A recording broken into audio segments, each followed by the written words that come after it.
আমরা এখন গোবর্ধন এসেছি আর আমরা এখন পরিক্রমা মার্গে রয়েছি। চলো তোমরা সাথে থাকো, দেখি মন্দিরের ভেতরে ভিডিও করতে দেয় নাকি, নাহলে তোমাদের বাইরে থেকে দেখতে থাকো তোমরা। প্রথমেই সবাই বলো রাধে রাধে।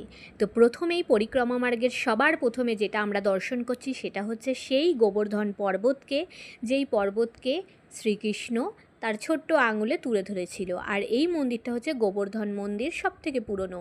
এইখানে বসেই শ্রীকৃষ্ণ গোবর্ধনের পুজো দিয়েছিল প্রথমেই। তা তোমরা দর্শন করে নাও সবাই। তারপরে আমরা গিয়েছিলাম পুছরিবালে মন্দিরে। এই পুছরি হচ্ছে শ্রীকৃষ্ণের বন্ধু ছিল। আর এই মন্দিরের ভেতরে ভিডিও করা নিষিদ্ধ ছিল বলে তাই আমি বাইরে থেকে একটুখানি ভিডিও করেছিলাম। এর ভেতরে শ্রীকৃষ্ণ আর রাধারানী আছে। তারপরে আমরা গিয়েছিলাম গিরিরাজ মন্দিরে। এই জায়গাটায় দাঁড়িয়েই শ্রীকৃষ্ণ গোবর্ধন পর্বতকে উঠিয়েছিল।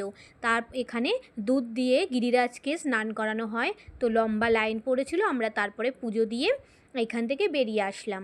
এইখান থেকে বেরিয়ে আসার পরে আমরা পরিক্রমা মার্গের আর একটা জায়গা দর্শন করেছিলাম, সেটা হচ্ছে কুসুম সরোবর।